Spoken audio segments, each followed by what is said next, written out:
Welcome, everyone. Thank you so much for being here today with us. We'll get started shortly.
Hi, everybody. Welcome, welcome, welcome. Come on in. Come on in.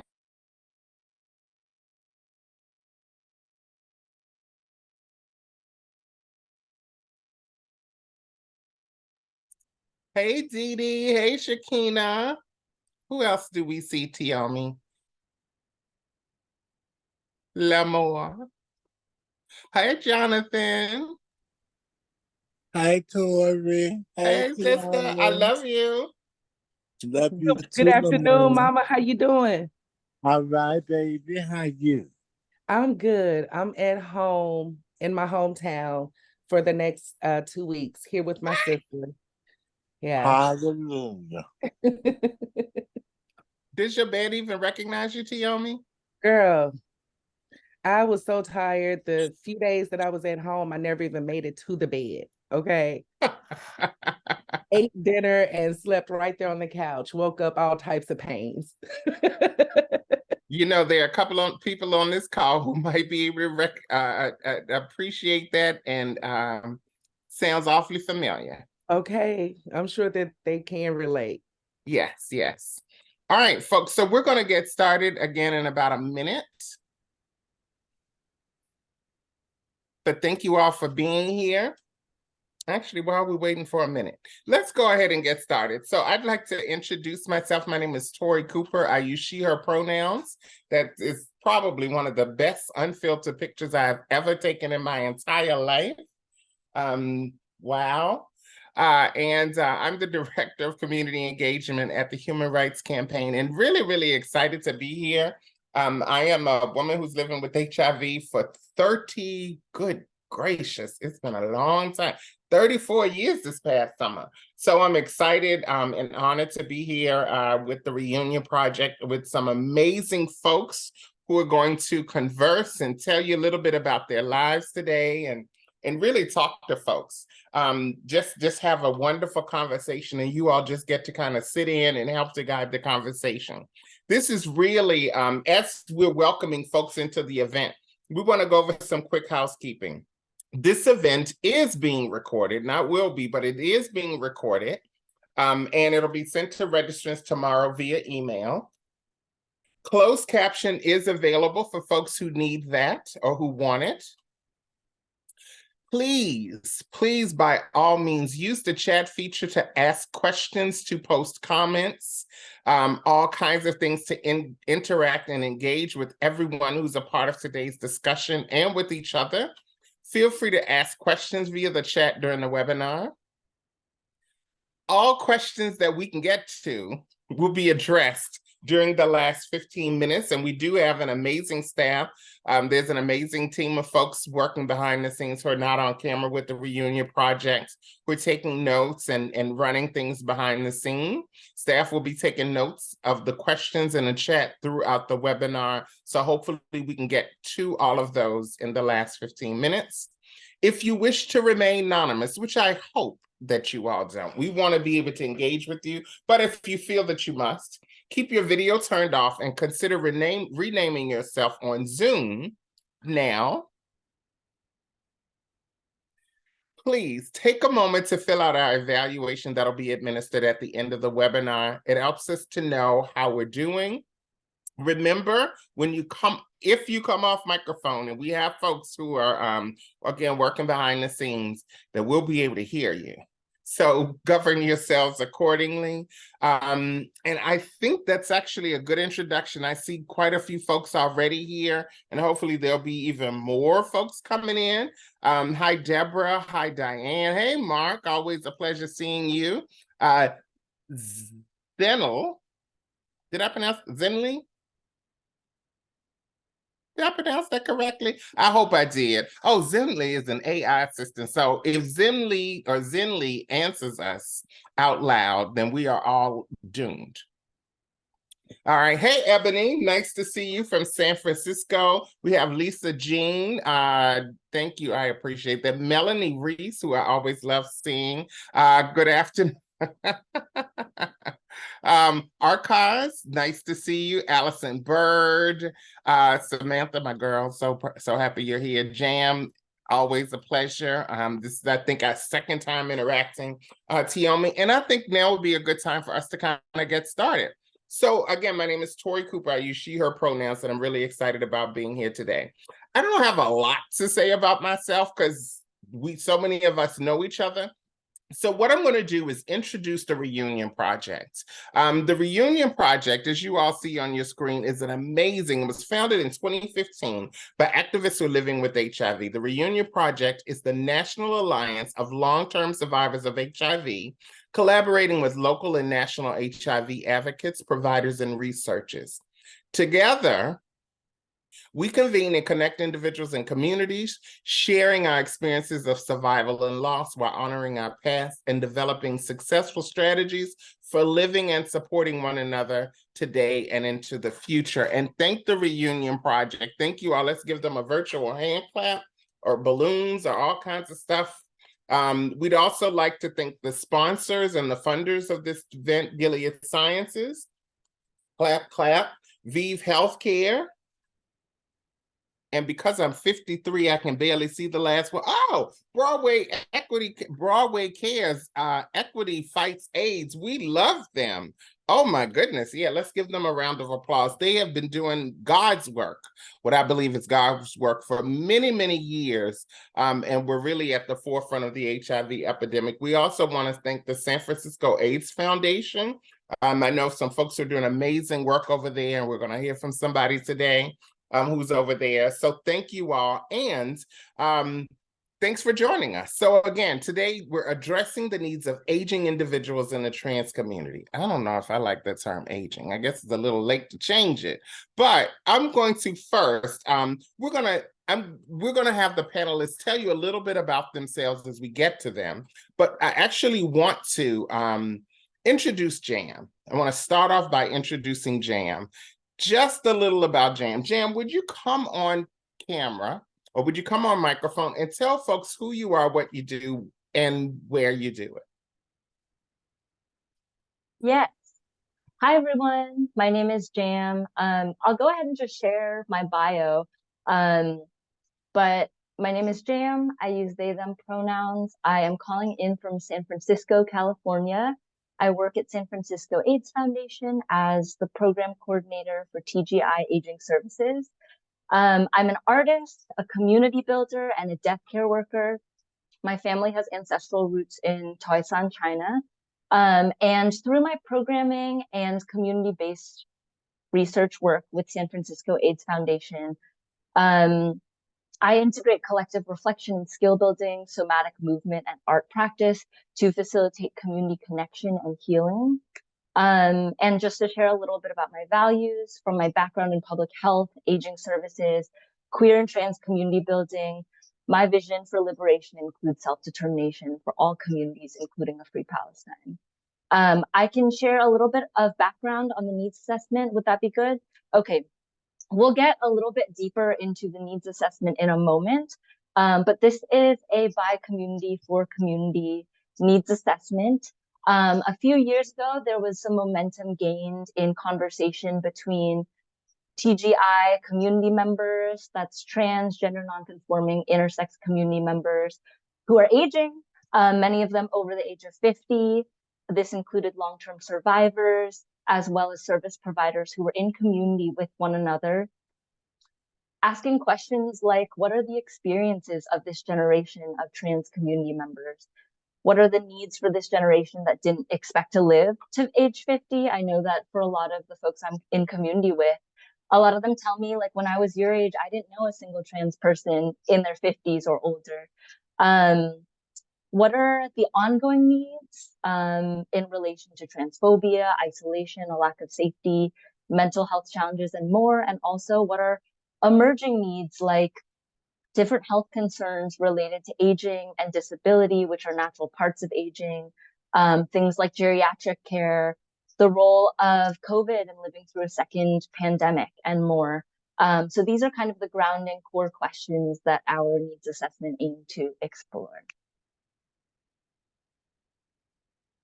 Wow, what a great way to start us off today. Thank you, Jam, for that. So Jam, you have a presentation for us today, right?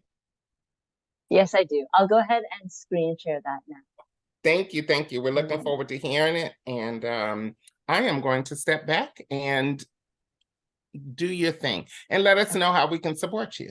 Okay, thank you. One moment as I get this set up for the right view.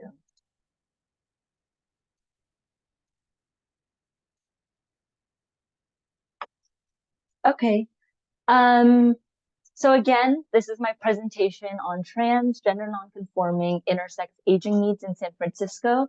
I will preface by saying that the needs assessment portion focuses more on the voices of trans and gender nonconforming folks over the age of 50, which is mostly who we received participation from in our survey and our community conversations. And it's really in the programming where we begin to also address the community and programmatic needs of intersex folks over the age of 50 as well. This is my outline. I'll be going over the needs assessment for the first half of my presentation, and then I'm really excited to begin presenting what program building has looked like following the recommendations that came about from this needs assessment. And then we'll have some time for question and answer, as well as conversation with the moderator after. So going into the needs assessment, I want to start with guiding values, and I will be discussing what autonomy, health justice, and visions of aging and healing in community looks like for community.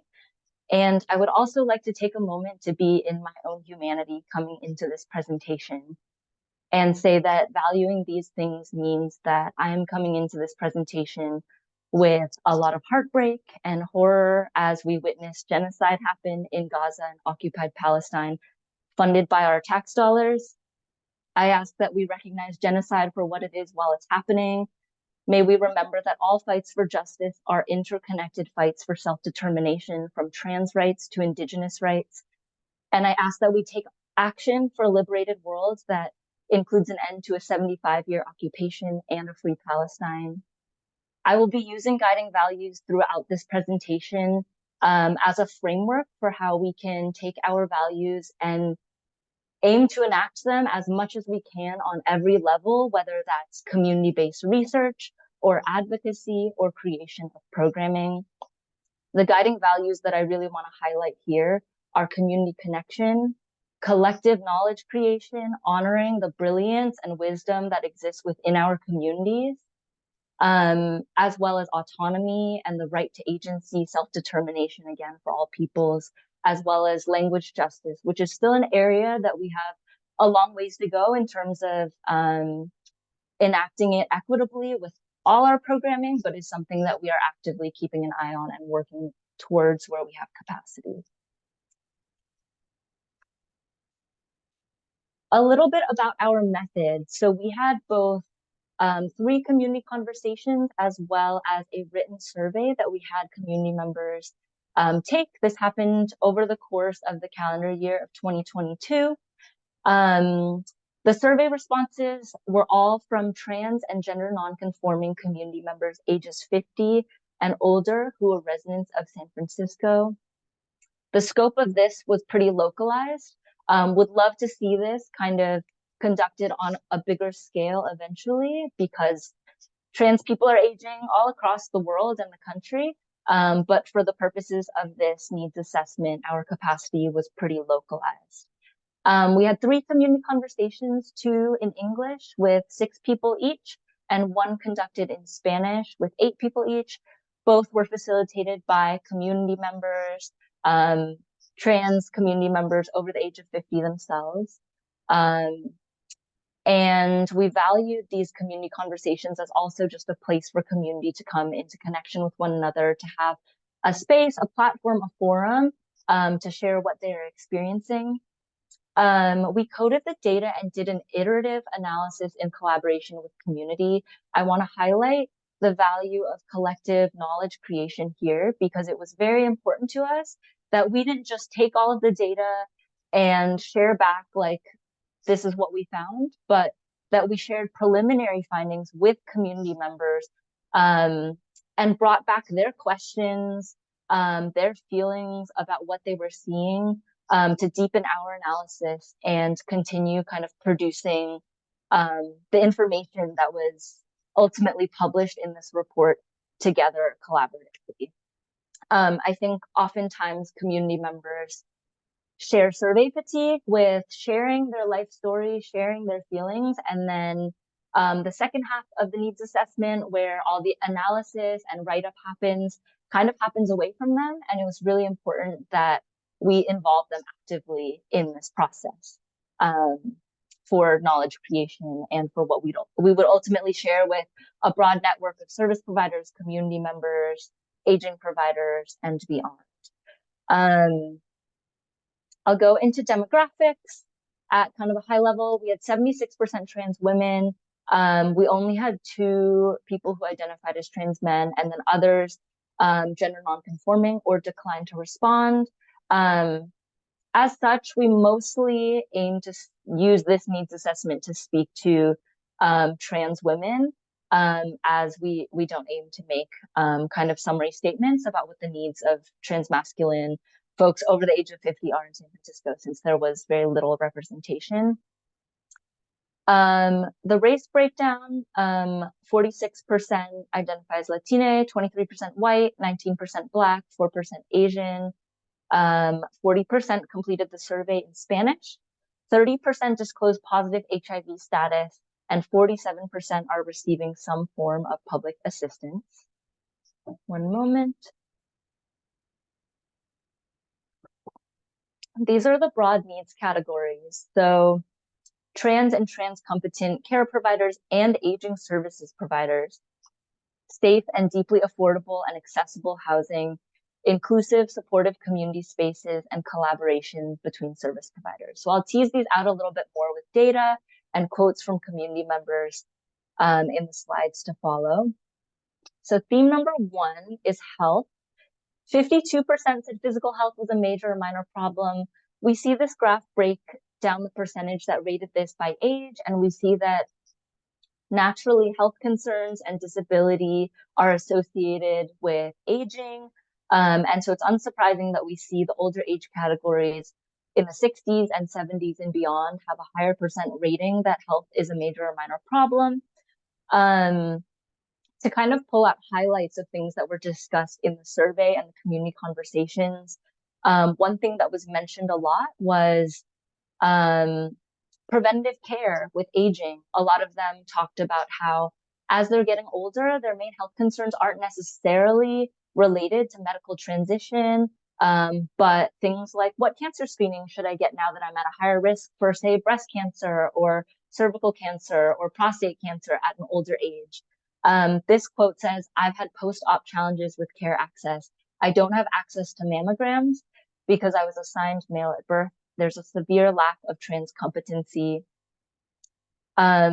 which kind of just highlights this point that as we're seeing more trans providers in fields like gender health related to medical transition and onwards, there are more services related to transition, but as people get older, there will just generally be more aging health concerns. And there's a great need for trans competency, not only in gender health services, but in all healthcare in general, and also in aging services specifically, to not make assumptions about people's anatomy or people's gender or what people are at risk for health-wise, because it ends up denying trans and gender nonconforming people with important, what can be life-saving healthcare. Something else community members talked about is that while providers get up to speed, community members also talked about the importance of community education. Communities had to become experts on many things to survive, including their different health needs, as there's been a lack of trans competency in healthcare. And so because of that, there's a lot of brilliance, knowledge, wisdom within community. How can we harness this to do collective knowledge building and sharing? How can we make way for community to come together and kind of skill share what they have gotten to know or had to get to know about their own bodies, about their own health needs, and kind of learning as they go with aging. For mental health, 63% said mental health was a major or minor issue. This was the top listed issue out of all of the ones that we'll go through today. And a close second, 59% said that feeling lonely, sad, or isolated was a major or minor issue that they're experiencing. In general, aging can present lots of challenges for isolation, especially if factors like housing instability, illness, incarceration, family estrangement are factors. I want to share this first quote, which is, we need more unity to heal from the immense amount of grief that this generation has faced, from violence to HIV and more. And I really want to just sit with this and let the full gravity of this sharing weigh on us right now as we come together. There's so much compounded trauma from violence. There's interpersonal violence like transphobia, but also state violence when we talk about the role of law enforcement and criminalization, transphobic laws, our prison system, surviving the second epidemic with COVID after HIV, and with just the shadows of the AIDS epidemic, where there was systematic government neglect. There was a loss of friends and community members. There was, for trans community, maybe being at the margins of the response.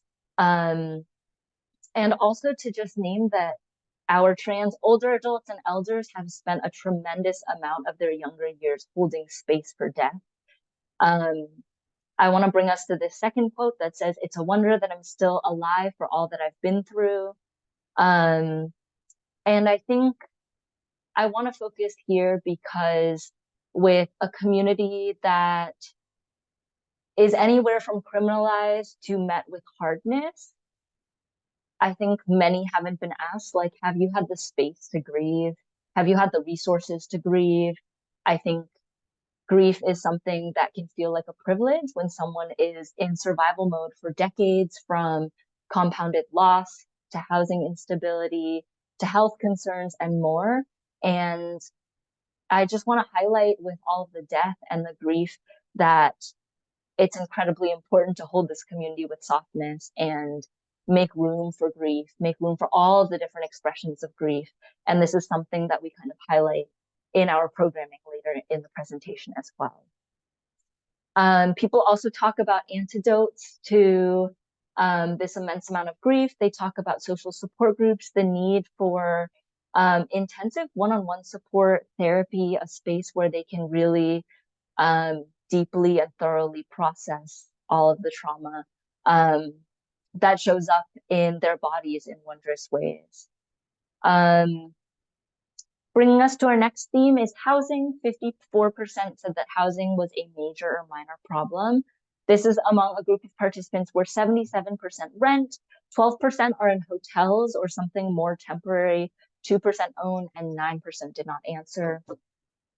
On top of San Francisco just being an impossibly expensive place to live for the general population, 1 in 2 trans people have been unhoused, and trans people are 18 times more likely to be unhoused.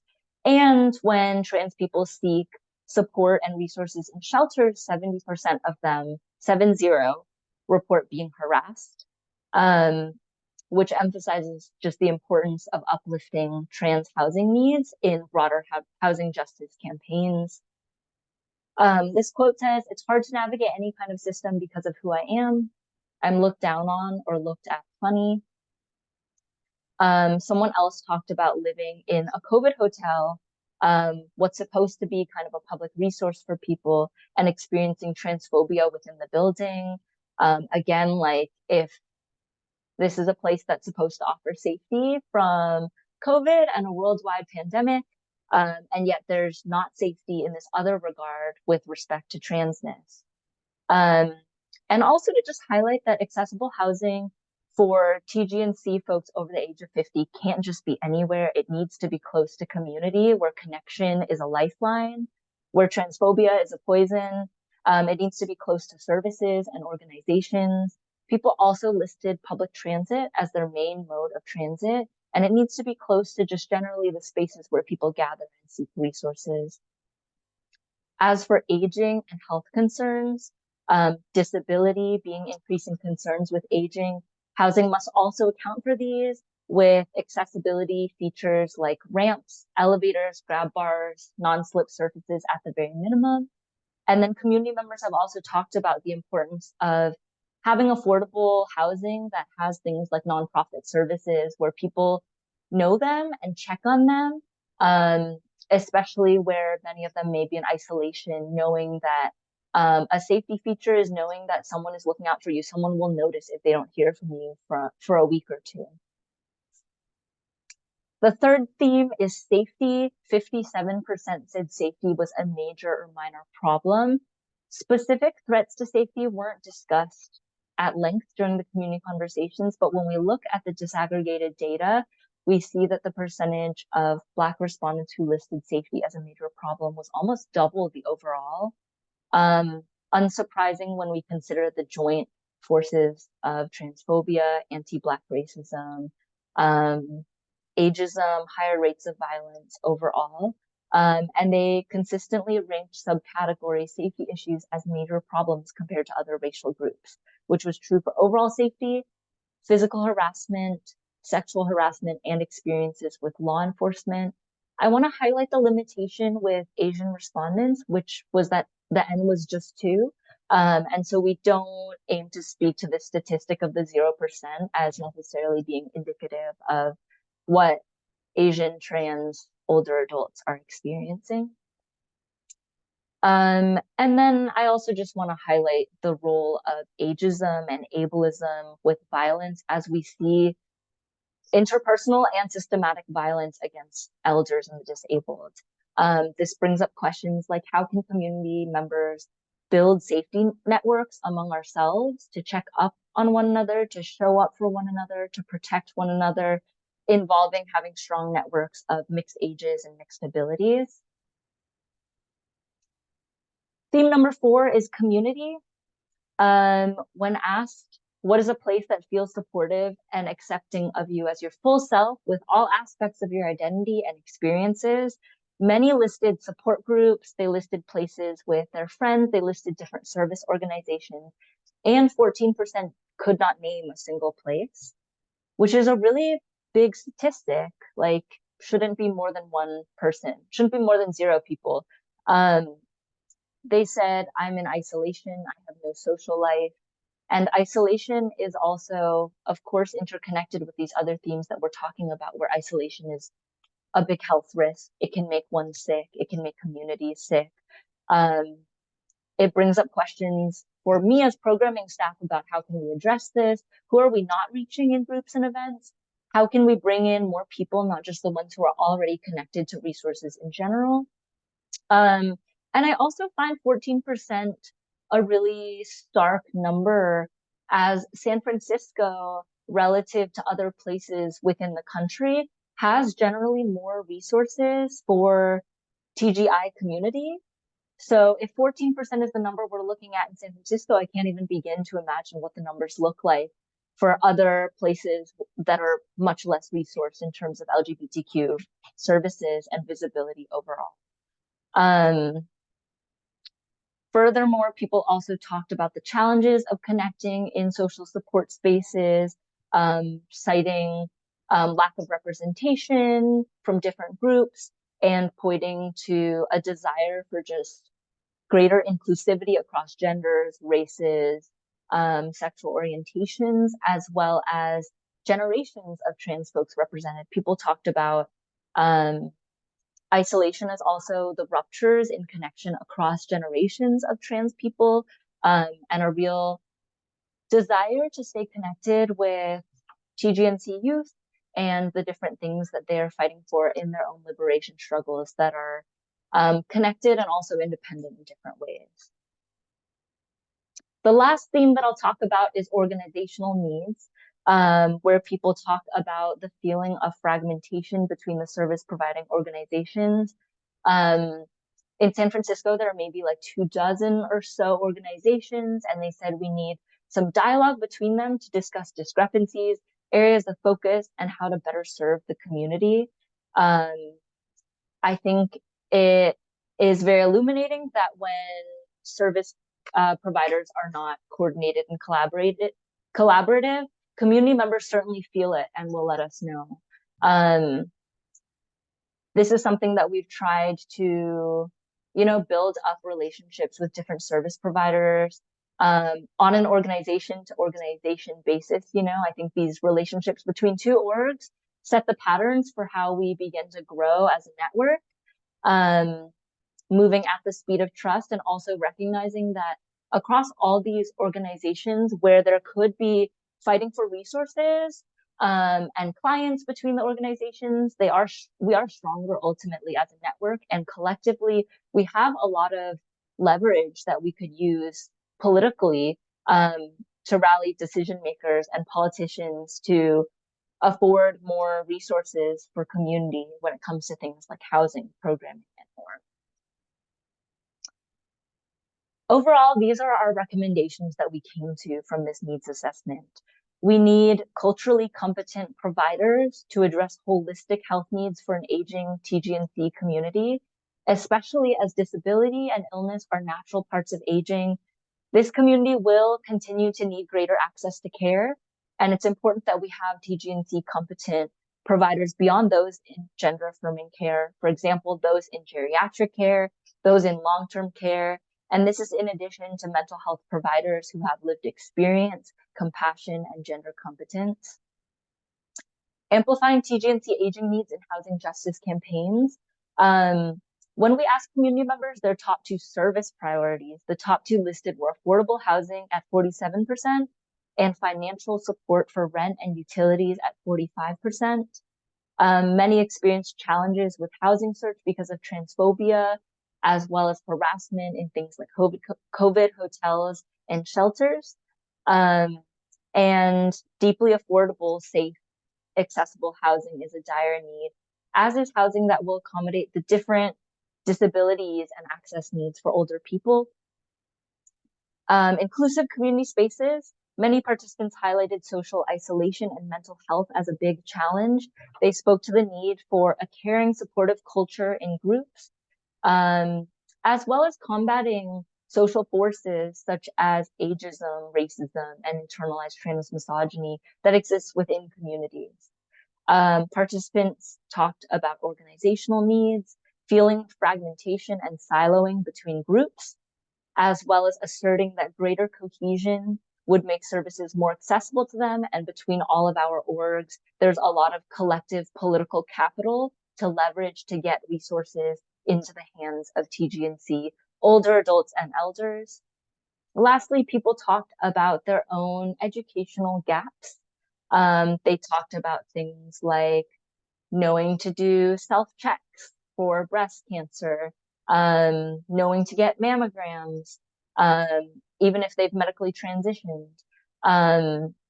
They spoke to the collective knowledge and wisdom that exists within community that must be shared, so that community members themselves are equipped with the knowledge and tools to advocate for their own health needs, especially around aging and different health risks.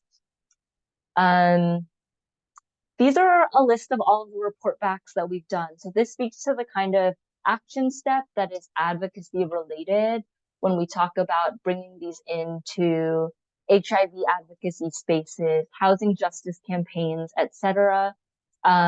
We have presented to aging providers, funded by the Department of Disability and Aging Services. We've presented to community members. We have presented to networks of LGBTQ aging providers, the UCSF Trans Health Summit, the HIV/AIDS Providers Network, as well as San Francisco AIDS Foundation staff. So this is, again, kind of the advocacy component of the action items that we feel we're responsible for when we undergo a community needs assessment. And the other piece is, how do we translate this directly into programming? How does this translate into programming? As the needs assessment was undertaken by myself and a programming services staff, it's been powerful and trust building to be able to do the needs assessment and just turn around and make the programming happen. It shows follow through to participants who have offered their time, stories, experiences, challenges, to show that their voices and input turn into action within a year, you know. I want to bring us back to guiding values that, again, we enact at the research level, the community-based needs assessment level, and also within programming. I'm going to pause for water. Again, we prioritize values of community connection, collective knowledge creation, autonomy, and language justice. And I'll talk a little bit more about how we foreground these things in our programming. Our legacies and exploration of life and death. This is the program that I'm going to talk about first and most extensively, as it's the one that I've worked on kind of most intimately over the course of the past half year. Shortly after our last rounds of presentation of the needs assessment to community, providers, and advocacy groups, I underwent a death doula training. For those who are not familiar with the term death doula or death care worker, it's someone who broadly supports others in their relationship with death. This can be practical, this can be bureaucratic, you know, with paperwork. This can also just be reflective and conversational, holding space for things like death, holding space for coming to terms with people's own mortality, coming to terms with how death happens uniquely within different oppressed communities or marginalized communities. I do this also in the incredible rich legacy of death care work among trans elders and long-term survivors. I'm in community with community members who stepped up to be in conversation with loved ones, coming to terms with what it would be like to die at age 25 or 30, who provided comfort at the bedside, who went and did groceries when people were sick and dying, people who buried their loved ones and their entire communities, people who had to go identify the body at the coroner, people who honored the legacy of their loved ones by the correct name and gender, even when no one else did. And it's in the legacy of all of these death care workers within this movement that I collaborated and created this space to bring presence to life and community to death care. This pilot over the summer was a collaboration with our trans support group called Trans Life at San Francisco AIDS Foundation. I co-facilitated the entire series with the senior program coordinator of Black Health, Asia Steffens. And I want to, well, I'll read this description first. Our Legacies is a reflection space to facilitate collective healing in relation to life and death. The program integrates collective reflection and skill building, somatic movement, and art practice. I want to talk a little further about values, the first one being autonomy and creating a culture of consent. We knew that talking about some of these topics would be emotionally charged and difficult, and we valued consent and people's ability to opt in and out of different topics by sharing the topics ahead of time. We had a decompression space separate from the group discussion space, so people could go at any time if they wanted to color, to listen to music, to decompress in a low sensory zone if they needed to step out. We also encourage that everyone moved at their own pace. And if they choose to complete, their end of life planning documents or consider their own relationship with death, or even like process community deaths or grief, the choice is always theirs. We also value all the different kinds of participation and showing up for community, not just verbally in discussion, but creatively by listening, etc. And then what we found was generally a big eagerness and curiosity to broach these topics that otherwise feel daunting or off topics in other spaces. The other value that I want to highlight is bringing ourselves back to our bodies. There's a lot of science about the ways that trauma disrupts the connection many of us have to our bodies, underscoring kind of a somatic approach to our explorations, specifically as they relate to life, grief, legacy, and death. Both disability justice and aging justice teach us a lot of lessons about accessibility and bringing awareness to the infinite ways our bodies do and don't function and asking for what we need. Among the community members in our groups, we have a variety of access needs related to physical mobility limitations, mental health conditions, neurodivergencies, and more.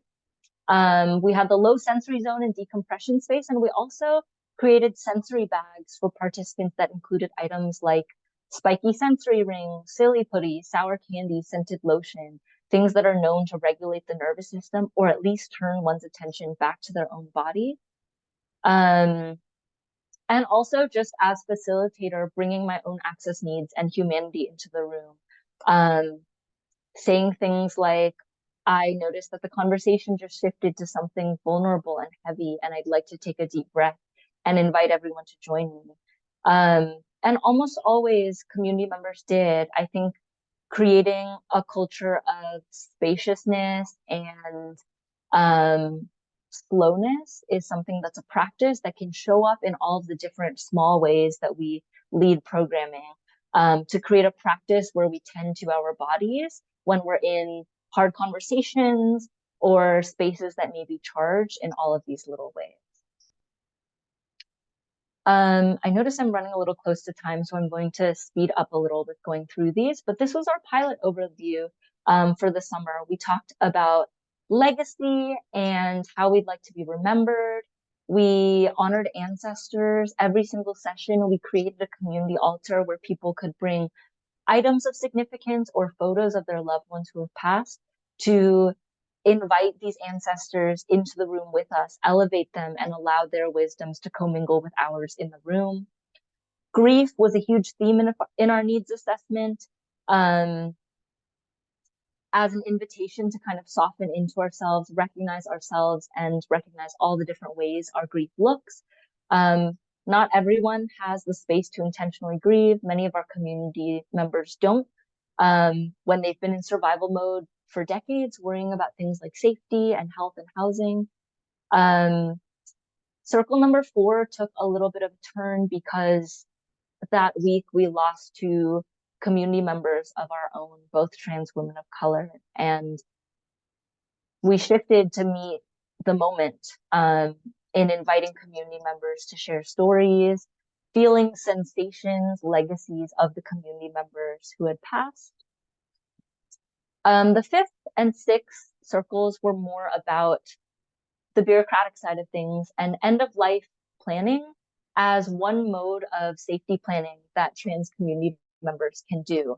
One example is the system prioritizes legal relationships, in many cases like biological family, when they designate like who will make healthcare decisions if someone's not able to, who will handle the body and burial or cremation process.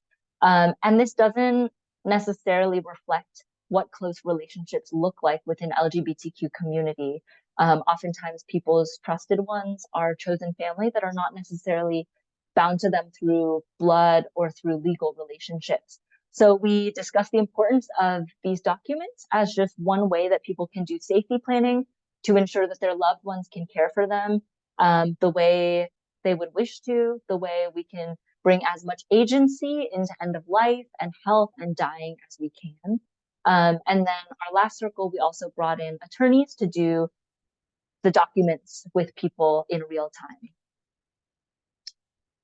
time. This next program I'm going to talk about is Beyond the Binary, which is a program that centers identities and experiences that lie beyond the sex and gender binaries, including genderqueer, non-binary, intersex, and gender fluid community members. We received some feedback from community members that existing social support spaces can be quite binary, and wanting kind of a designated space for people who are not necessarily male or female or trying to be woman or man. And so this is a new program we just launched last month with a documentary screening of Every Body, which is a documentary that tells the stories of 3 intersex activists in their fight for bodily autonomy for intersex folks. This month, we're doing a storytelling workshop with a Black, Indigenous, intersex, genderqueer writer storyteller, Mason J. I'm very excited for that. And yeah, kind of just planting seeds for how this community will blossom and direct what kind of programming they need. 50 Fabulosas is a social support group for Spanish-speaking trans Latinas ages 50 and over. This is an unstructured social support group that doesn't come in specifically with any kind of agenda or structure, but prioritizes just people coming into connection with one another. It meets monthly and has monthly outings. This is a flyer for the outing that we're doing later next week, which goes over the rich history of trans Latina nightlife and performance in the Mission District of San Francisco. And this group is facilitated in Spanish by Ms. Adela Vasquez. The last program I'm going to talk about is Community Spotlights, which is really to a T the value we talked about with collective knowledge creation. There's so much knowledge and wisdom that lies within our community, and so much wisdom we can offer one another. And so this is a space where there will be collective knowledge building and skill building by inviting a TGI community member to speak or facilitate a workshop monthly. We'll do things like mind-body movement like yoga, learning about things like aging and nutrition, preventative care for trans people as they age, and beyond. This is also going to continue to be directed by community. So this closes my programming overview. Thank you so much for listening to my presentation, both about the needs assessment and programming, and just allowing a platform to elevate the needs of these community members that have so graciously offered their experiences and very actively contributed to how this programming has been built. And I will turn it over to questions or a conversation with the moderator. I'm not sure which.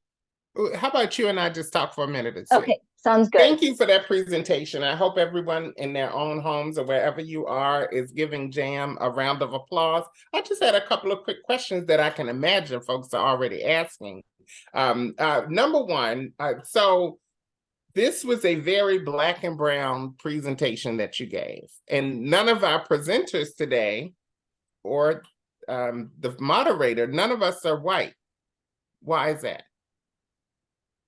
Well, I think racial disparities are, of course, an intersecting issue when we talk about trans aging. I will say that most of the participants that we heard from are connected to like social service organizations. And there's a great need because of how racism intersects with health disparities, intersects with transphobia and homophobia, that the need is just greater because there's been more systematic neglect. And so that's why there's more representation of Black and Latina folks within the needs assessment and program. I cannot think of a more appropriate response. That was wonderful. Thank you. And here's another thing. So none of us are trans men. So why aren't there any trans men panelists today? Or why do you think there is? Because you didn't create the panel. But I wanted to kind of make sure. So I wanted to make sure that, so we are always in the reunion projects.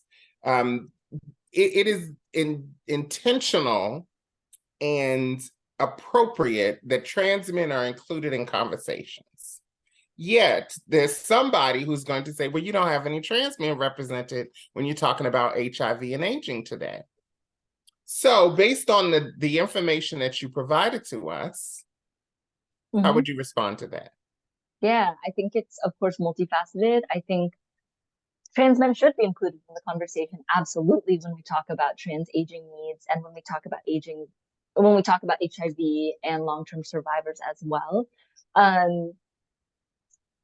One big need with the limitation being few transmasculine respondents in this needs assessment was that we were actually underway with the planning steps and connecting with community members to lead a transmasculine aging needs assessment in the Greater Bay Area. And that got derailed because of funding limitations, which is a highlight for resources. We do need this, and we need the funding and resources for it now. This was a limitation that I wish we could have addressed more thoroughly in the initial study, and that didn't happen after the capacity limitations of our outreach strategies. And then I will also say that it can be a both and situation where trans misogyny very specifically shapes the health disparities and programmatic needs of trans women of color, which was elevated in this needs assessment and in the programming. And all the same, there's absolutely a need to bring more attention to and resources to what transmasculine aging looks like, because there aren't currently a whole lot of resources put towards that either. Thank you for your transparency, because there will be folks who will hear that and say, well, you shouldn't have made trans men an afterthought. Then you wouldn't have run out of funding. So thank you for your transparency and sharing that. We appreciate it. And we appreciate you being open to having these conversations. One last thing, and I see your hand, April, before we go over to Tiommi. Also, you mentioned language justice several times. So how is UCSF addressing language justice for trans individuals? You mean San Francisco AIDS Foundation? Just want to clarify. Thank you. I said the wrong one. No, no worries. No worries. I was on a flight 33 minutes ago. You're all good. I commend you for being here. As half of our respondents were trans Latina women, and like almost half completed the survey in Spanish, suggesting that Spanish is likely their first language, or that they are monolingual Spanish speaking. The very first program that came into implementation following the needs assessment was a monolingual Spanish speaking trans Latina support group. That happened, I think, literally the month after our first report back. It was just something immediate that was in need. There are ways that we also try to just make trans life, which is the overall, like, mainly facilitate an English support group where we try to translate and have bilingual interpretation or translation whenever we can. It's certainly an incomplete answer to language justice, and that's only with Spanish-speaking folks, like, let alone all of the other languages represented among our diverse communities. But this is where we have started with this Spanish-speaking support group, and where we can, making language accessibility a consideration with our other trans programming. Wonderful. Thank you. Thank you. And understanding Spanish, language justice isn't just English to Spanish or French to English. It also means having directions and instructions in a way that folks get it at all different educational levels, and being able to present material and report backs in folks that in different ways so that people can understand it better. So thank you so much for that. And I'm going to let you all know now, we're probably going to run about 15 minutes over at the end. So hopefully you all will stay with us because we still have a Q&A at the end. And April will be happy to take your question. Thank you again, Jam. Thank you. Good morning, everyone. My name is April Saravia. I work here at Trans Wellness Center in LA, California. I want to say, Jam, thank you so much for your presentation. It was very interesting. One of the factors that I've been working in the community for the past 16 years is that I've always noticed that trans masculinity always tends to like not be such a part of the community, because for me, I felt like they blend in more in with society because, you know, testosterone does wonders for you, as opposed to estrogen is weaker than testosterone. But I think also I always say, you know, that trans men are always saying, well, where are we? But then when we're asking them where they are, you know, they're don't seem to always appear or be supportive or trans sisters. But I would have to say that I love the fact that trans Latina or any trans woman of color, whether they be Asian, African American, you know, they're always united in the forefront of watching each other. And I want to say thank you because, like, for instance, I'm 48, I'm getting close to being 50. So we are making today, you know, progress, you know, because many years ago, we didn't make it to past 30 because we would die of HIV or we were killed or many things that we have come through our past. And seeing you give this presentation gives me hope into the future as a trans woman of color to be able to know that, you know, there is, because we always worry about our youth, but we rarely ever seek our seniors or people in between. So I want to say thank you for your presentation. It's really been very influential in seeing how you are making an impact with the community of me, because I'll be there soon. Thank you so much. Thank you so much for your feedback and for your comment. I really appreciate it. Thank you for that, April. And may I offer that there are some spaces and places across the country where they are really, really vocal, present, forceful trans masculine folks who are doing amazing work, who unfortunately still are too often slighted when it comes to research. We all know that it exists. When it comes to funding and revenue, we all know that that exists as well. So thank you so much for that comment, April. And Vince, and then we're going to move over and have our next presentation by Tiommi. Hi, Jam, I'm very proud of you. Thank you for this. I just also wanted to address the trans-masculine issue. We did reach out to community leaders and asked what the choice was. And the choice was to have a separate process where they could have their own space. And so that was what we were trying to develop simultaneously. So it was by choice, because it was felt by some of the leaders that they would be overwhelmed in the spaces. And then I also want to address a comment that was in the chat about employment.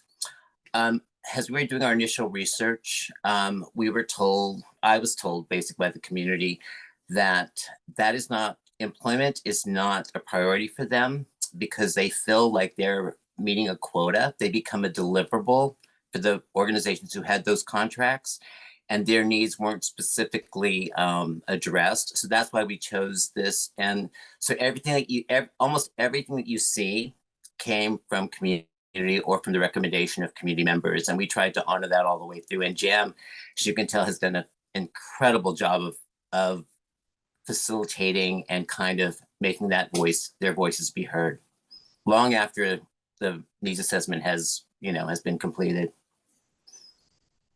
Awesome. Thank you for that comment, Vince. And would you please tell folks, you said we wanted to create a separate space, or trans masculine folks. Please tell folks who it is that we are in this particular instance. Can you repeat that?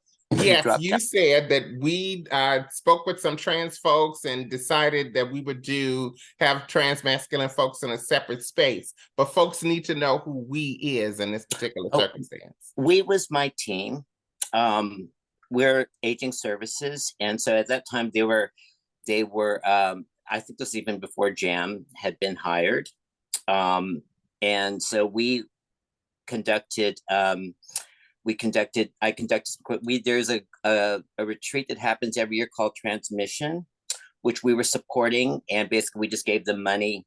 And so we asked them, I'm also closely connected to some of the transmasculine folks in the Asian community, asked them. And so it was through my collective history. I've been in San Francisco since the early 90s and do a lot of organizing across different communities. And so it was just our collective voices. Wonderful. Thank you for that clarification there, because we want to know who's doing the work and who's having these conversations. Thank you so much, Vince. Thank you again, Jam. And I think it's time that we move on to our next presenter today. I was actually supposed to read Jam's bio, but I forgot. So excuse me, Jam, and you did a great job of telling us who you are. So Tiommi Luckett is a native of Arkansas and a current resident of Little Rock. She identifies as a woman of trans experience of African descent. Tiommi is interested in conversations about restorative and transformative justice. She's an advocate for ending criminalization. As a Black woman of trans experience who's also living with HIV in Arkansas, the potential for incarceration is ever present. Tiommi serves as senior national organizer at the Transgender Law Center. So please, everyone, welcome my girl. Hey, sis. Tiommi Abracadabra Luckett.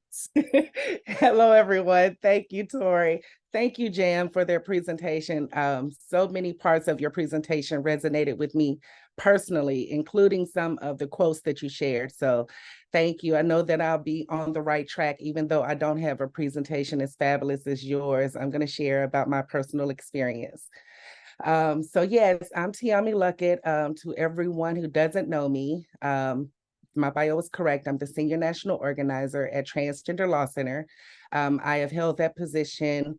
Well, it was a promotion. I started in 2021 as a national organizer. And so I got that. I was introduced to Transgender Law Center back in 2015 after I met Cecilia Chung, who's the senior strategist at Transgender Law Center. And she had this great idea to bring together leaders, right? People of color living with HIV into one space. And so out of that, we did our needs assessment. And it was actually the first time that I had ever been around trans people. And so a little bit about me, I am 46. I just celebrated a birthday, September 7th. So I turned 46. A native of Arkansas. I'm in my hometown of Helena, Arkansas right now. My sister needed me. And so with my position at TLC, I can work anywhere as long as there's internet. And so I'm here, right? Because to me, family is important. And so here I am, a person living with HIV. I was diagnosed in 2012. And in all honesty, I was given an OraQuick test in 2010, and I just wasn't ready to face the possibility that my life could be over. And I say that because at the time I had no idea that I could live with HIV, right? I came from a poor background. I did not have health care after I aged out of Medicaid. I transitioned at 22 simply by doing what I felt was best for me and not even having that terminology in my vocabulary, right? And so in 2014, when I met Cecilia, was the first time that I had ever met another trans person. And so I had been walking in my truth at that time for 13 years already. For 13 years, doing this walk by myself, right? With no influence and no trans family, no trans mother, or gay mother or gay father, that's the terminology in the LGBTQIA community, right? And so I didn't have that. All I had was my friends and my family who didn't understand what was going on with me. And yeah, it put me in some dangerous positions, right? And so yeah, safety was always an issue for me. That was one of the things that resonated with me with Jam's presentation. Was I going to be able to make it home safe if I needed to go to the store? Back in the day, I used to party a lot, go to the clubs a lot.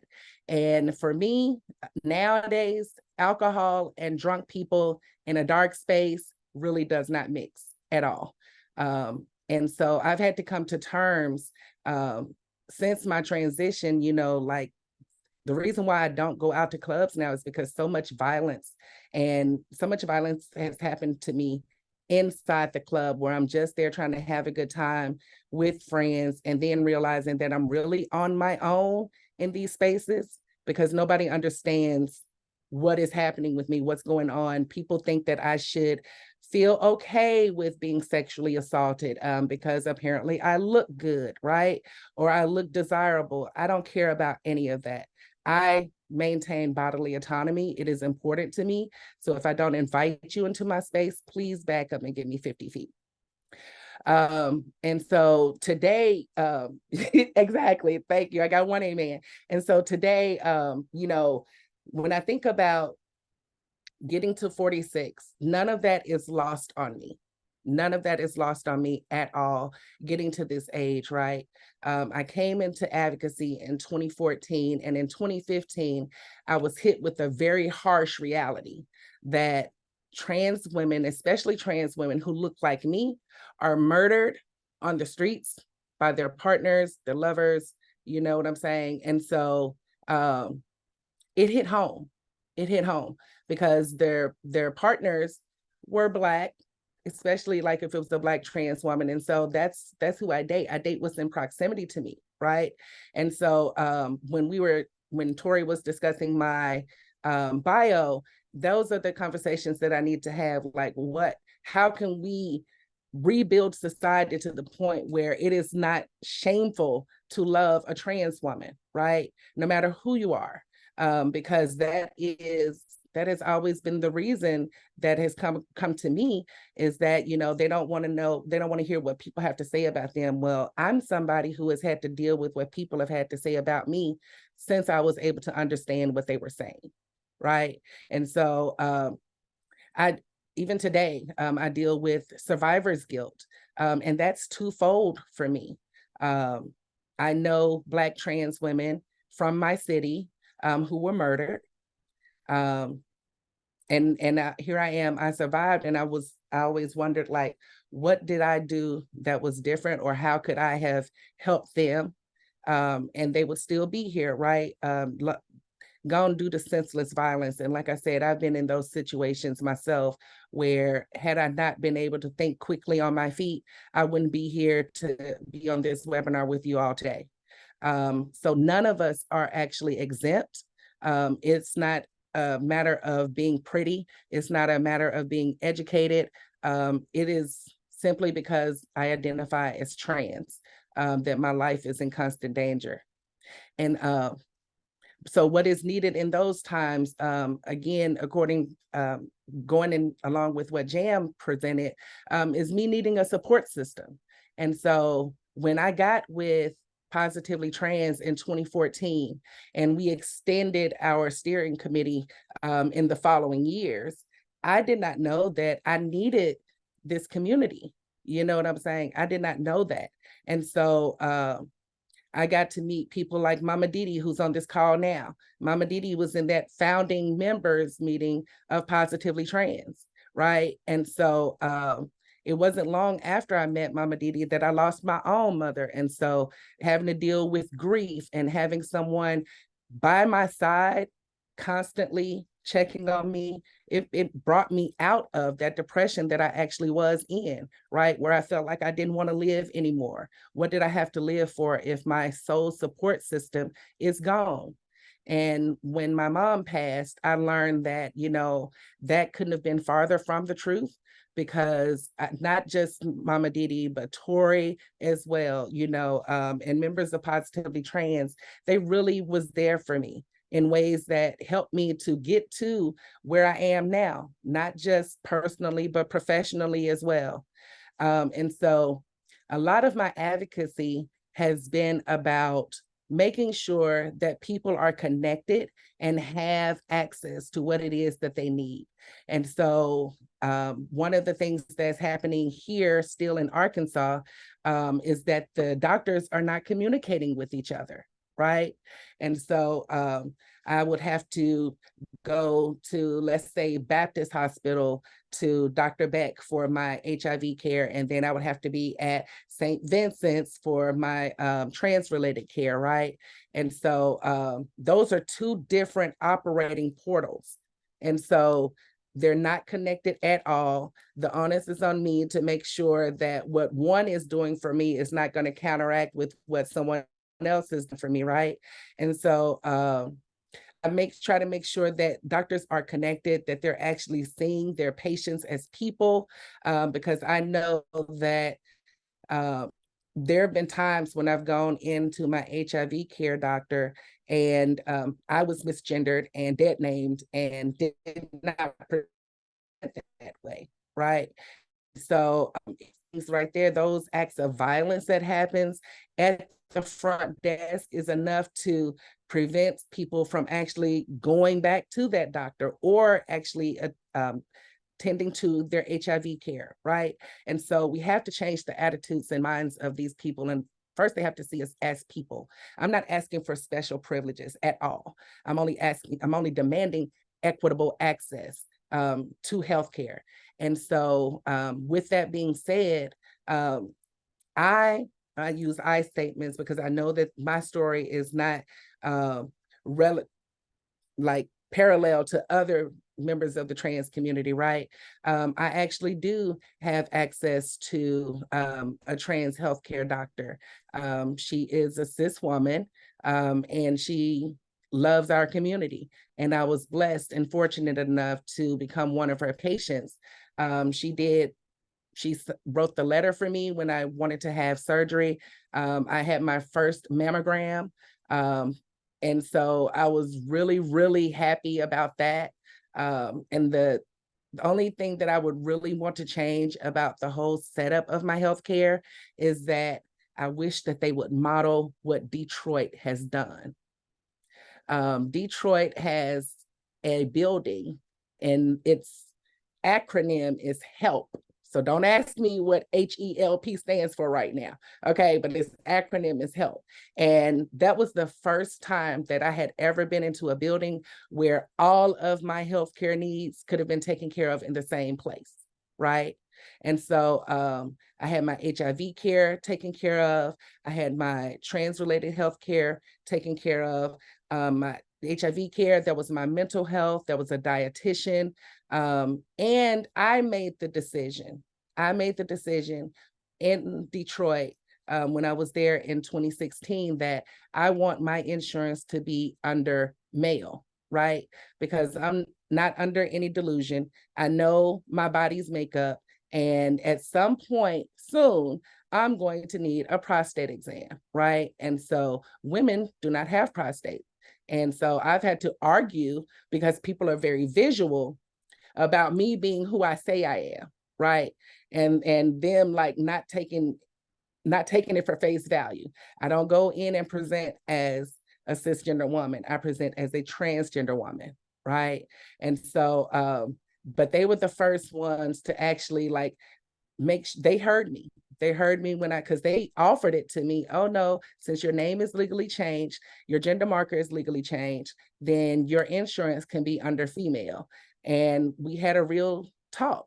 And I was like, yeah, that's cool, but that's not what I want. So it's about like what I need when I say I need it. And so they heard me.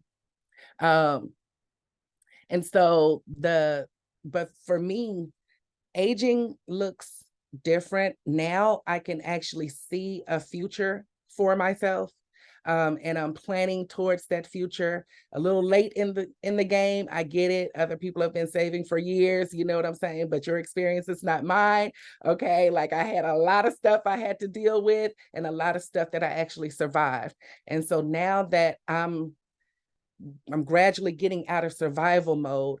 I'm getting into thriving mode, right? And so I see a future for myself, and that future includes a home. That future includes whatever kind of car I want to drive. That future includes vacations when I say that I want to go, right? Why? Because now I'm at a point where I'm gainfully employed. I am gainfully employed. So some of the issues that are still current with the greater trans community, that's not my issue right now, but that doesn't mean that my work is over. I continue to do this work so that other trans people will be able to say the same thing and have that testimony and be able to live and say that they've lived a life worth living, right? And so, I skipped over a part when I was talking about survivor's guilt, because the intersection for me is being a person living with HIV, being Black, and getting older, right? And so the survivor's guilt on the second part, separate from the trans women that I know who've been killed simply because they were trans, is the people that I know who were living with HIV who have died, right?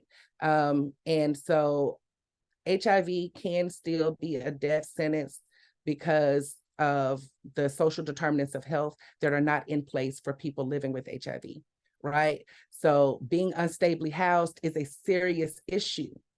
If you don't know where you're going to sleep at night, what do you care about taking a pill, even if it's one pill, right? It took me a minute to get to understand that. But at the same time, I didn't make the connection that I was stably housed at the time of my diagnosis, right?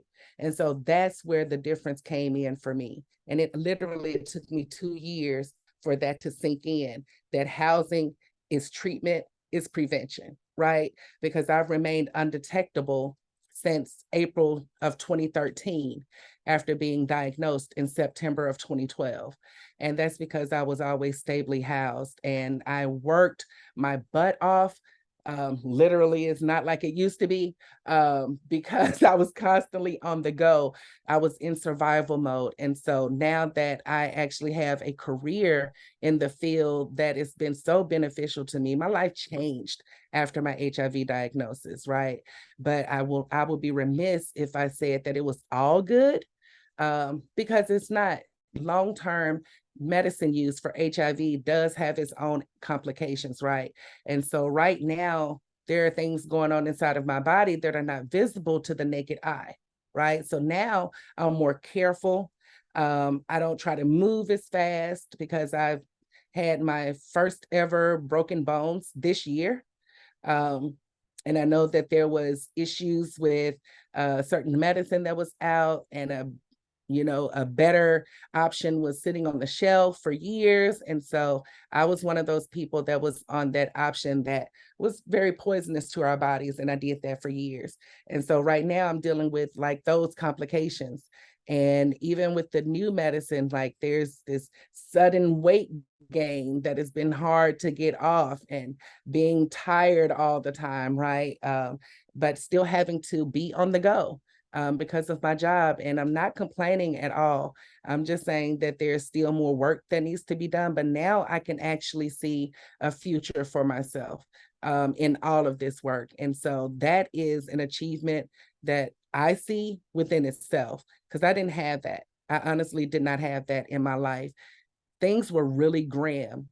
And people look at me today and they're often shocked when I really tell them, like what life has been like, because I wear it with a smile. Because today I choose to find joy in something each day, right? Because life is going to keep happening. There are so many stressors that are happening right now in my home state. There are anti-trans bills, anti-trans laws that went into effect. Violence is on a rampage. Even here in my hometown, I don't even want to leave my sister's house, right? Because I hear all of the violence because the town is so small. So the fact that I survived to get to 46, knowing my background, that is a lot. That is a lot. And I do not take any of it for granted. And I never will. And so if I do, if you see me acting up out there in these streets, then please note that you have the option to correct me. Okay. I am not above reproach. And so, like I said, I try to find joy in everyday living. Right now, that joy is being a help for my sister, being the one that she actually called on, right? Out of the 7 other siblings that we have, she called on me, and that meant a lot to me. That lets me know that what I am learning professionally is being passed over into my personal life. And I feel like I have the best parts of my mom still here with me. So yeah, that's what life has kind of been like. It's been a struggle, but I wouldn't change it for the world. I really wouldn't. Like I said, I just really wish that I could have, and I know that I'm not a savior, but I really wish that, you know, some of those people were still here because they died unnecessarily. Thank you. You're welcome. Thank you. Thank you. So what I heard you say, thank you for sharing all that, T. That it's heavy, but it's real. And it's you, and it's thank you. And I know folks on the call can relate. And one of the things I heard you say was, you didn't use these words, but what I heard you say was, as trans women, we just want to die from being old. Yes. We don't want to die from being murdered by someone who we shared our life and our bodies and our love with. We don't want to die from HIV, especially when we don't have to. Right. We don't want to die from gun violence. We don't want to die from anything other than just being old. And that's not a luxury that's been afforded to enough of us. Right. Right. So you brought that to light, and I appreciate that. You also said, it using different words, that violence isn't just with fists and guns. Correct. You talked about as we get older and flourish in our own lives, that violence can come in a bunch of different ways. Misogyny is violence. Yes. Stigma is violence. Sexual abuse is violence. Physical abuse is violence. There's some economic abuse is violence, whether that's by an individual or an institution. Right. Inadequate health care is violence. Because as a woman of 53 years, I need a prostate exam. And denying me that because of a gender marker or how you feel about trans women is violent. So thank you for bringing that into the conversation. And you also said, and I want you to talk a little bit more about this, because you did a great job of mentioning it, but I really want folks to hear this. Again, that housing is treatment and housing is prevention. You said that. Yes, I did. And that's for some people, because there's some people, no matter where they are, they're going to take their pills. They're going to take a shot. They're going to do whatever they need to. And then for many folks, though, I think what you said is vitally important. If there's no place to store that medicine at the end of the day, then I can't even think about having to take the medicine. And I'm old, child. I keep saying that. There's some of us who are on this call who were around when you had to put your stuff in the refrigerator. If you don't have a bed, then you probably don't have a refrigerator. Yep. And unfortunately, can you talk a little bit more about that in the next couple of minutes, more about what HIV care is treatment, but housing is treatment, but it's also prevention? Yes.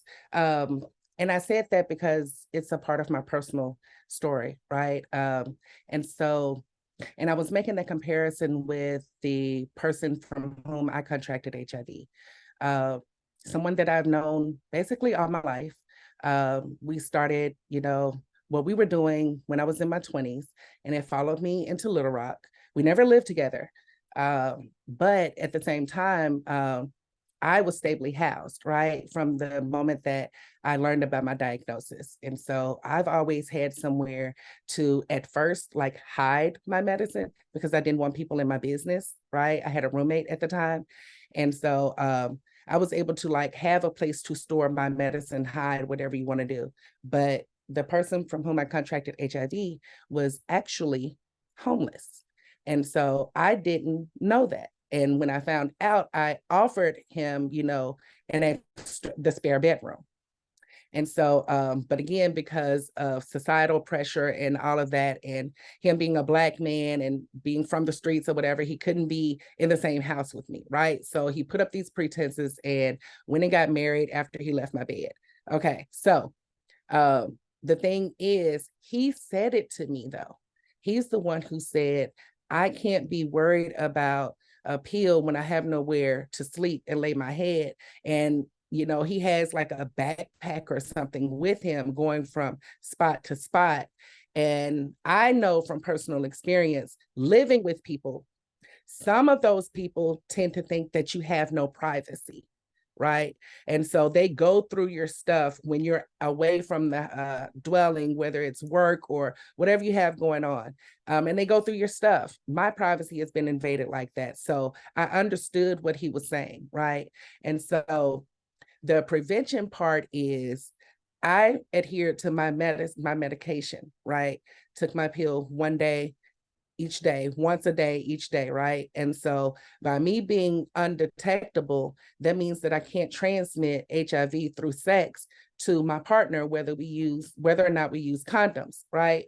And so I know for a fact that I've never transmitted HIV to anyone because I've always had a place to have my medicine, take it with me when I go on trips, and have a place to store it at home in my place now. Oh, it's just out. It's out, you know what I'm saying? And so if you're going to be one of those people that comes over and you want to Google what my medicine is, then yeah, go ahead, Google it. You know what I'm saying? I know what's going on with me, but do you? Do you? You know what I'm saying? And so it starts the conversation, but now I say that it's prevention as well, because people have followed me in my career since 2014. And so some of the conversations that I've had have, especially with guys who are interested in me, was like, how do I get on PrEP, right?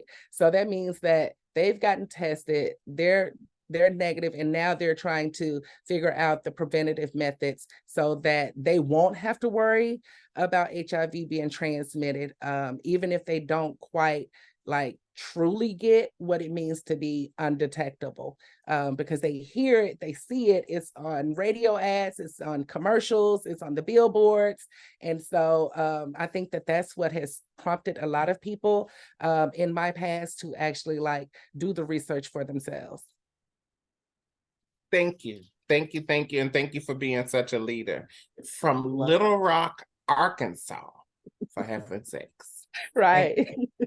You're Thank welcome. you. We appreciate that. And then next, conquering the world. All right. So, wow, this is going very, very well. And I'm super, super excited to introduce the next young lady. I didn't see any hands up. And remember, you can use the chat feature for questions, and we will also have a Q&A at the end. The next young lady who's going to present is Samantha Montemayor. I always call her something different, but that's my own pet name for her. So Samantha Montemayor is the on-site property manager at Mark Twain Hotel, a recently opened homeless shelter in the Hollywood area.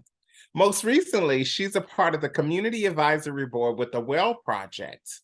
Samantha has been a part of the Activate and Elevate Fellowship Leadership Development groups at the Human Rights Campaign. Shameless plug there, and co-facilitated the first Elevate Spanish language leadership development cohort. She's also been in the Elevate and Escalate cohorts of NMAC. She's been a community activist since 2017. Samantha has been the house manager for Casa Andrea, the only trans shelter in the state of Texas. She's also served as a board secretary for Gentex, a translator organization based in the Rio Grande Valley area in South Texas. So please welcome, bienvenidos, Samantha. Hello, everybody. My name is Samantha Montemayor. I am a proud, positive trans Latina woman of color. I'm happy to be part of this panel today, and I want to thank the people that did this panel.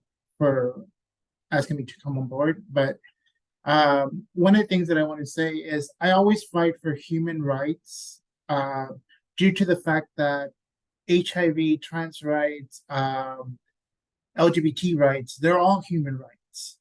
I don't understand why we always have to put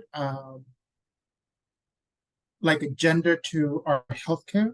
Like you have to put it here, like Tiommi was saying, she puts male for her insurance because she wants to make sure that her needs are taken care of. Why can't we just get healthcare no matter what gender you are? Like get the services you need and for them to be taken care of. I've lived in different places in the U.S. I'm originally from South Texas, from the Rio Grande Valley. Texas will always be my home, even though that now currently I live in Los Angeles. I've seen how a person living with HIV and living in different states, how it has been different in each state for me to be able to get services. A lot of times I get stigma due to my HIV status because I've had people tell me, oh, you have HIV because you do sex work. Since you're trans, you do sex work. Unfortunately, up till this past June, when I moved to California, that was the first time I did actually have to do sex work to survive. When I first got HIV in 2010, I was living as a gay cisgender male. I hadn't transitioned yet. So HIV, anyone can have it. It doesn't matter what gender you are. And that's something that I would love to let my community know that, we're all at risk if you're having unprotected sex. One of the things that I want to let you all know is that yesterday, it was like they had thrown a bucket of cold water at me with one of my employees. That employee had a lot of stigma towards HIV due to the fact that the person has to do laundry and help residents at the shelter where I work. They were like, oh, it worries me to get AIDS. And I was like, what do you mean it worries you to get AIDS? You're not going to contract AIDS by helping one of our residents or doing laundry for one of our residents. The education of how you can contract HIV and the difference between HIV and AIDS. I think that we really need to work more on educating our communities. Also, a difference is, and I loved when Tori was able to make the elevate in Spanish come through, because here we were able to show Tori that even though we're transgender individuals, our Latino community, our Black community, our white community, we're all different. Yes, we're all trans, but the necessities that we have are different. In the majority in our Latino community, trans community, there's a lot of sex work, and sex work is also another issue that a lot of times we don't like to talk about, but that is reality. A lot of our Latino trans community, they end up doing sex work because they don't get the opportunity to have a regular 9-to-5 job, or they don't have the education to be able to get that type of a job. They have to do the resource of having to do sex work. A lot of times also immigration, being undocumented also affects us. And it affects us also in aging, I had been looking back because just recently on October 7th, I turned 50. And it's always been the youth and the elders that there's services for. What happens to the people in between? We struggle too. So, and I say we struggle because since I just turned 50, but I think that we should do services for everybody in general, like be able to give those services to the individuals to be able to help them, for them not to have to struggle that they don't have a place to live. Everywhere that I've moved to since I've moved, and I haven't known, I don't have family in those areas. Like I moved to New York, here to California. When I first moved, I was homeless. There's only been 2 times since 2010 that I've been HIV positive, that I've been detectable. And the only reasons that I became detectable during those times was because I didn't have the care that I needed. I didn't have access to the medication. I didn't have housing. And like Tiommi was saying, prevention. I remember last year in the biomedical conference that I had been in Chicago, they had mentioned that they were going to start doing allowing individuals that were on PrEP to be able to have services of a shelter for individuals that were on PrEP. When I was doing HIV health, doing testing, I've had a lot of individuals that have said that they want to be positive because that's the only way they're going to get housing. And it saddens me that people have to think that way, that in order for them to be able to have stable housing, they need to be HIV positive. Or a lot of individuals that are undocumented, they've told them, you know, if you're HIV positive, it's easier for you to get documentation. I think that we need to find better ways to be able to help our community. I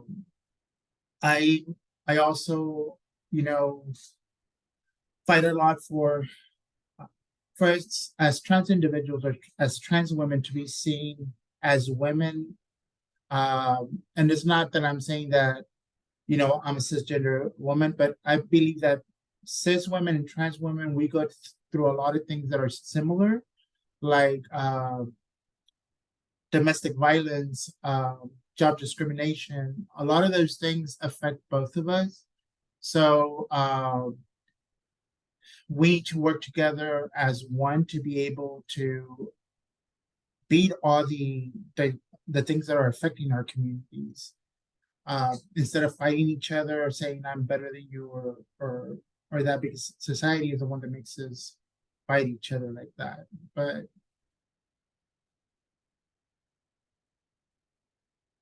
I was getting a message, but these are things that have happened to me. Actually, last year I went through being I can say I'm a survivor of stomach cancer. I did my treatment and I was able to beat it. But one of the things that I didn't understand was why, because I was working, I had to pay my copays of $350 per session of the chemo. And I had to make those payments. A lot of times, a lot of our community also, you know, when we talk about employment, a lot of them don't want to work because if they start working, they lose their benefits. And those are also things that affect our community. I think that we need to find ways of not, if somebody's working or someone has a job, not for them not to be affected in losing services that they're getting just because of that. The other thing with homelessness that I've seen is that a lot of times in our communities, in our areas, when a person is homeless, they're seen as less than, and I would like to change that because you never know what has taken that person to be in that situation. We're all human beings and we all deserve respect, be able to get the needs that the thing that they're requiring. Like mental health is one of the biggest issues in our community. Actually, the shelter that I work for is a shelter that house individuals that have mental health issues in the Hollywood area. And I've learned to be able to understand a little bit more. And actually, I consider myself a person that has mental health issues in the sense that I have PTSD, anxiety, and so on. So a lot of times we even have to deal with our own internal demons to be able to survive. And now understanding what other people are going through and be able to help them and be neutral in the decisions of how I'm helping them. So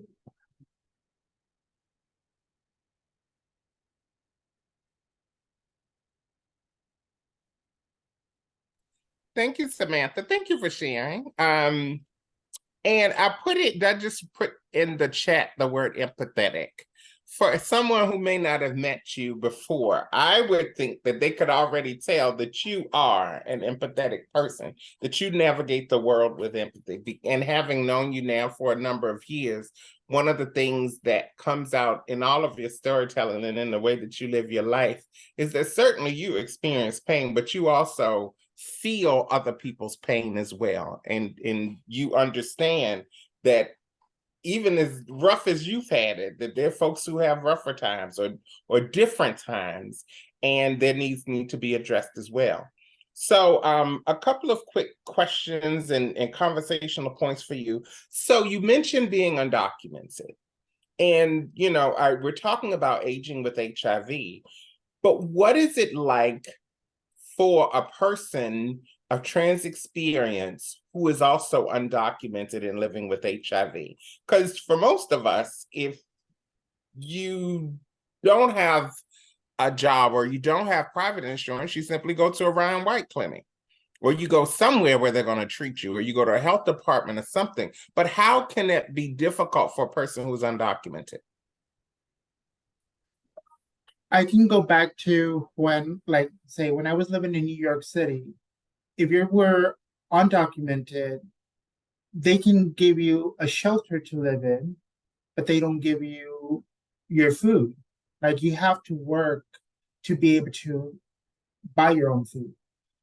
And if you're HIV positive, and I talk because I used to work with clients that were HIV positive, and they were in the shelter, yes, they had a stable housing, but they didn't have the food. And when they had to take their medications, a lot of times they wouldn't take their medications because if they didn't have a meal, it would upset their stomach and so on.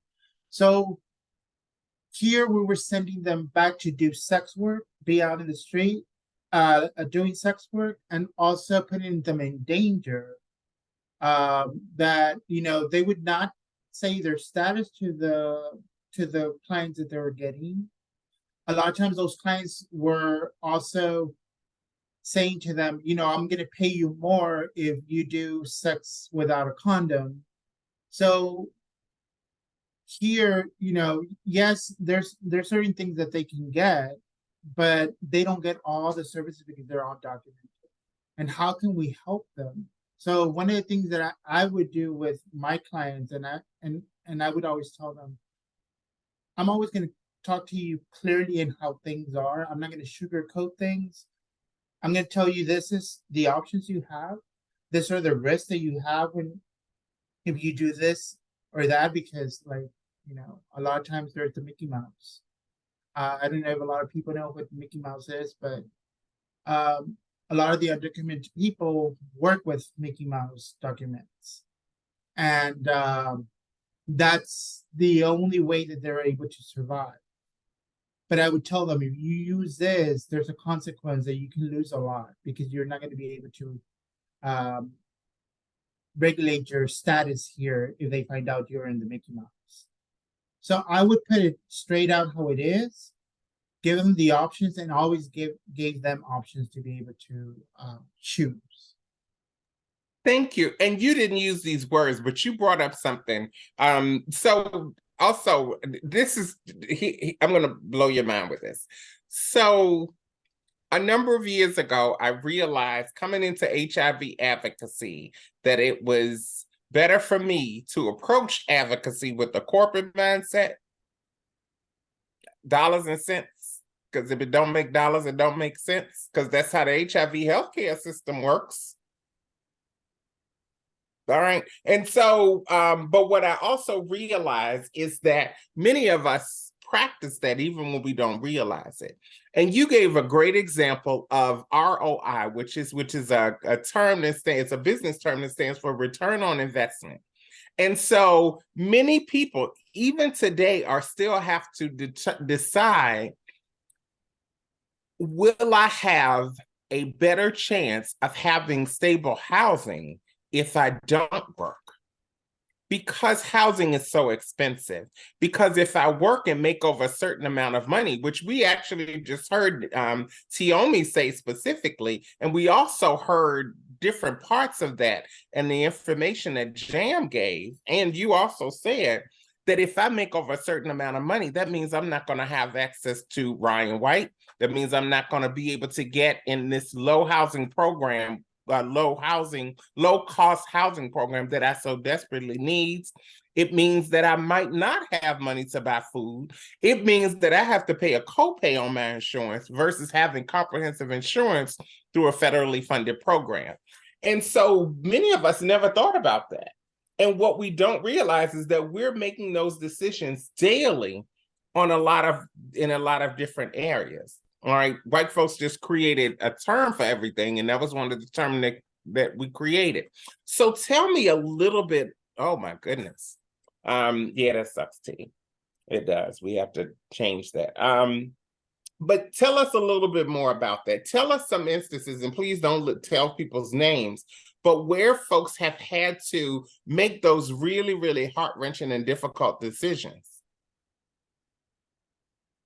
That like I mentioned, working as a case manager in New York, and then like now here in Los Angeles where I'm working, seeing the needs of the individuals, I even had to make a choice like that at one point, that I'd rather be without work to be able to survive, because we get penalized for trying to survive in this world. Like if I start working and I'm making over the limit, I lose the benefits. Like I had mentioned, when I was going through my cancer, I was working as a case manager, gaining my pay was good, but I had to push the $350 of every treatment, and I was getting 2 treatments per month. That was $700, and I had to think: do I pay my rent? Do I eat? Or I get my treatment? And and a lot of people didn't know that there were days that I was not eating because I had to do my treatment. And it's hard to make good decisions. It's hard to not know where else you can go. And there was people, oh, but if you have cancer, it's going to be covered. I was like, it'll be covered. Everything will be covered if I'm not working, or if I have a good insurance that is going to cover all the basic needs. But and it depends on what insurance you have, what type of insurance you have. If it's an HMO or PPO, and all those things that a lot of times we don't take into consideration. Thank you. That's a good point. And we could really have another conversation about that. What I just put in the chat, I know Biktarvy, so we're not working for any pharmaceutical companies. And 2 of the major ones funded today's conversation. Thank you, Vive. Thank you, Gilead Sciences. But HIV medicine is expensive as hell. So what I did was, you can't deny it. They make a whole bunch of money and are able to sponsor stuff like this because it costs so much. The cost of Biktarvy oral tablet, 50 milligrams, whatever, is around $4,006 for a supply of 30-day tablets, depending on the pharmacy you visit, without health insurance. To get health insurance, you either have to be on a public health policy, that's Medi-Cal, that's state-funded health insurance, or it means that you have to have a private plan, which thankfully now you can get through Obamacare or the ACA for some additional options, or through employment. All of those things exist.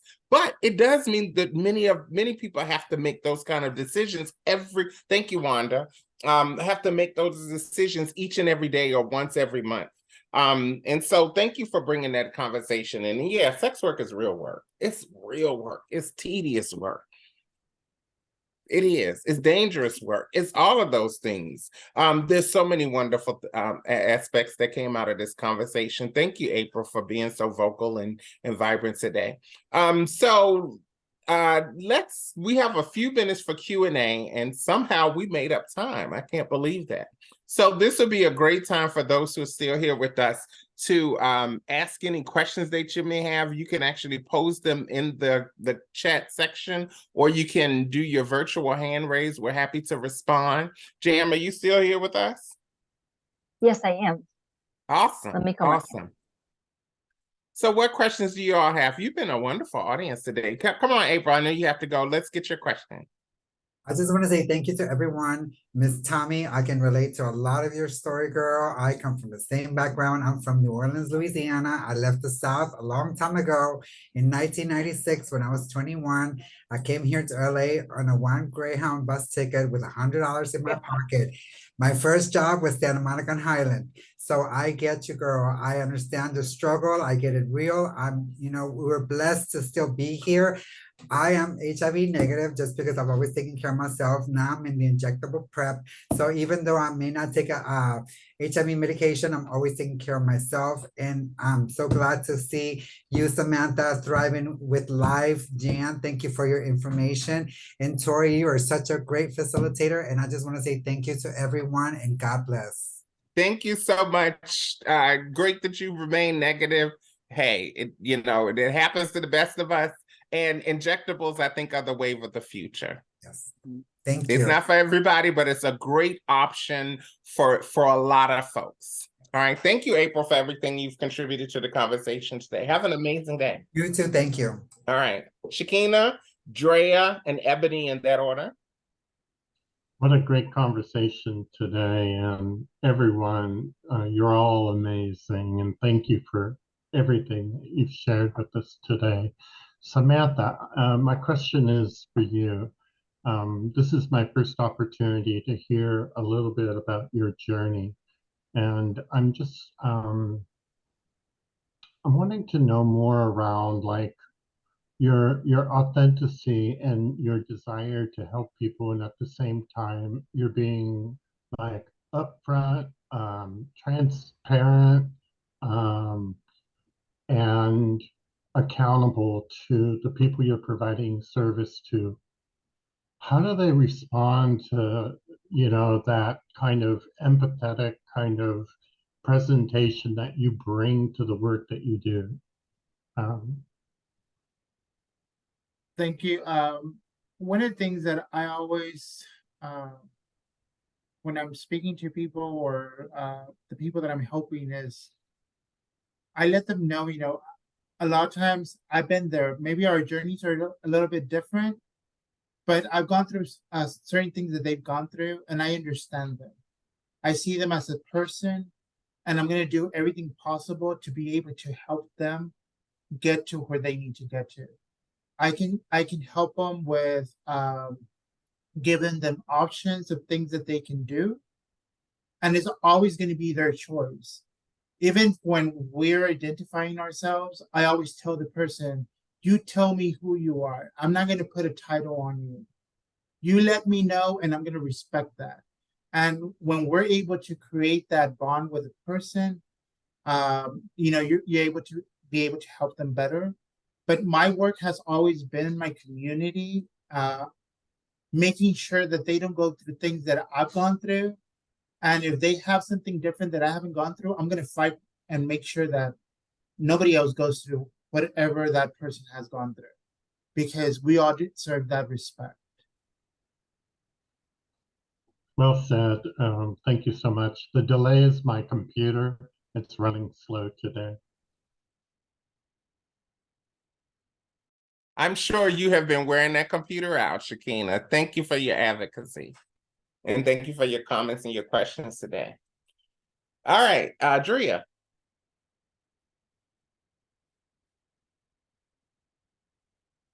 Sorry, I was on mute. Hi, definitely enjoying this. So glad to be a part of this. I'm glad that I signed up. I actually just wanted to raise a discussion because I'm in New York, and what we're seeing is like a rise in people actually purposely trying to become positive so that they could actually not have to live in certain situations. They actually get more benefits in that. So I just wanted to raise that discussion if we could discuss that for a minute. Thank you. And what you just did was you talked again about that ROI, that return on investment, and HIV because what many of us have learned, and Samantha just said this, if we go through stuff and can tell you about it and perhaps help you navigate through it, then you might not have to go through it. I hope nobody ever has to take Combivir in their life. I hope nobody ever has to take Lexavir and some of those early medications and Crixivan and all of that stuff. No, if you're over a certain age, you don't know what I'm talking about. Hope never, you know what I'm talking about, Wanda.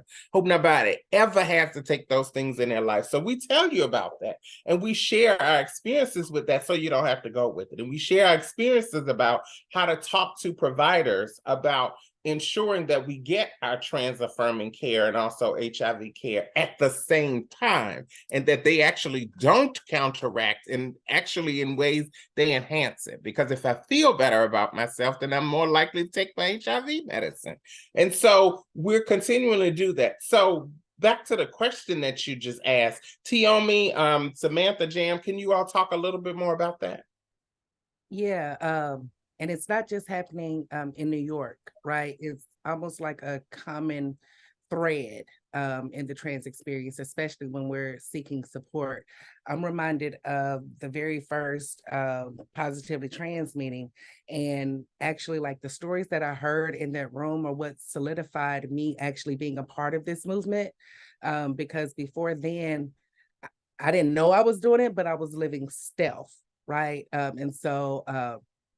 But what you're saying is exactly true, right? Because in those meetings, and it came from one of our members from Louisiana, who said that before testing positive, there were no resources available to her in Louisiana, right? And so I'm not going to say that this person actively sought out HIV.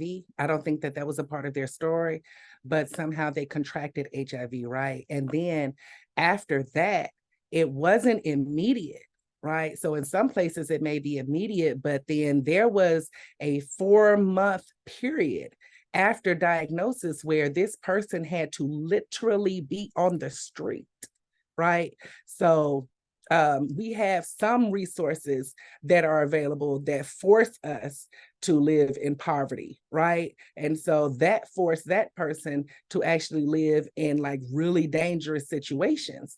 And so the case manager, it was so serious that the case manager would get in their car, ride to the site to make sure that this person was in this abandoned building, right? Like that type of hypocrisy when it comes to servicing the community.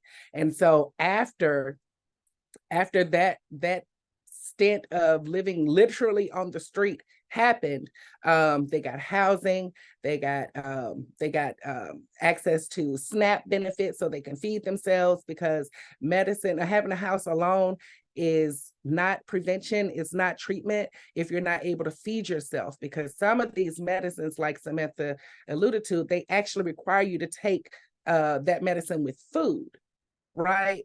And so even like in my advocacy, there have been times where food was sacrificed for something else, right? And so we're literally living, if we got a job, paycheck to paycheck. If we do not have a job, we're living client to client, right? Or whatever the street economy is that we're involved in at the time, because society does not see it for us. So these stories, I really wish that no one else had a story like this, because it broke my heart. Like I was in tears thinking that, oh, I've had it so bad, but I've never had to actually live on the street in order to gain services. Right. And so that's something that has always stuck with me, always. And I don't know if I'll ever forget it, but it's though it was people sharing their stories with me that made me fight so hard when I realized that I did have a voice and being a part of the trans community. Thank you, Tiommi. And what I would also make sure that people understand, the further south you go, the worse you go. It's just Yes. that simple. The further That's true. south, the worse. Just that simple. And that's such a shame. Thank you. Thank you for your response, everybody. Thank you. All right. 2 final questions, and then we're going to head it back over to the reunion project. Ebony and then Wanda. Did we lose you, Ebony? No, I'm still here. Oh, okay. Good afternoon, everyone. Tiommi and Samantha, thank you both for sharing your stories with us and helping us gain more perspective as to what are some things that are needed for trans individuals in the community.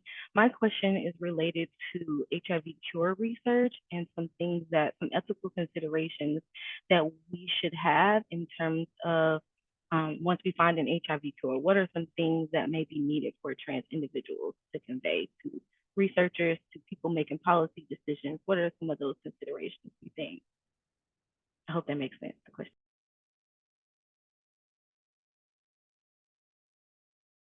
Well, off top, I hope that trans people are involved in the planning stage, the implementation and the evaluation, right?